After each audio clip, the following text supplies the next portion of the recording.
Bonjour, c'est Roland, votre transformateur de vie. Alors aujourd'hui, nous allons parler de comment construire sa réussite. Alors beaucoup se posent la question comment mettre en place un parcours de réussite, comment mettre en place ses stratégies de la réussite ou comment réussir sa vie. Je ne sais pas s'il y a une recette miracle ou alors si il existe une recette réellement efficace qui s'applique à tout le monde. En tout cas, ce que je sais, c'est qu'il est possible de construire sa vie et de prendre la responsabilité de sa vie. D'ailleurs, en parlant de responsabilité, c'est déjà la première chose à faire.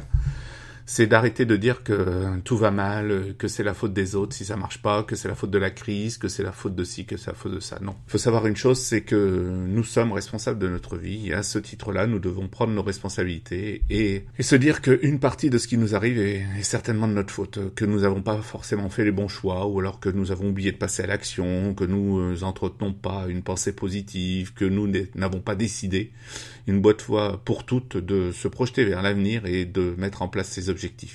Voilà, alors pour réussir sa vie, c'est assez simple. Il faut déjà savoir qui on est.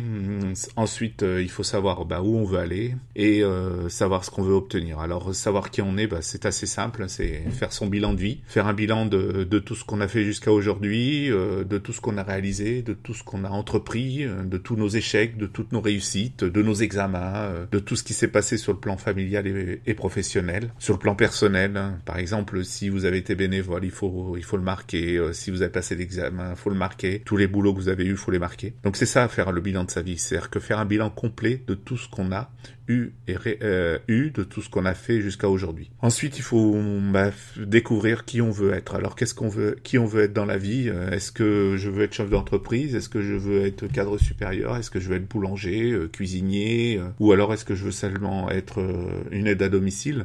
Peu importe. L'important, c'est de savoir ce qu'on veut faire dans la vie, de qui on veut être et comment on veut être cette personne.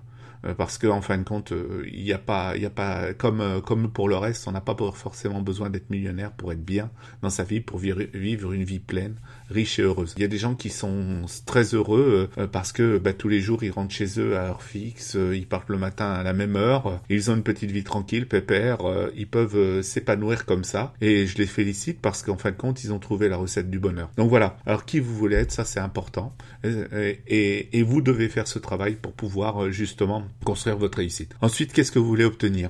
Ça aussi, c'est important parce que savoir ce qu'on veut obtenir, c'est hyper important parce que ça nous permet d'avoir un point d'arrivée et ensuite de tracer un plan d'action pour pouvoir l'obtenir. Alors soit, par exemple, moi, je vais décider aujourd'hui d'avoir un bateau, je voudrais une belle maison, je voudrais pouvoir faire des voyages, tout ça. Donc si je veux obtenir tout ça, il va falloir que je mette en place un certain nombre d'objectifs intermédiaires pour pouvoir me permettre d'obtenir mes objectifs finaux. Et donc je sais que si je veux tout ça, est-ce que d'avoir 300 € par mois sera suffisant? Ça, c'est la bonne question. Donc voilà, c'est important d'avoir des objectifs et ensuite de se donner les moyens d'obtenir ces objectifs. Donc voilà, j'ai répondu à peu près à ces 3 questions. Donc pour construire sa réussite, et il faut d'abord savoir qui on est, il faut savoir qui on veut être et il faut savoir ce qu'on veut obtenir. Donc voilà la première partie des étapes à mettre en place pour construire votre réussite.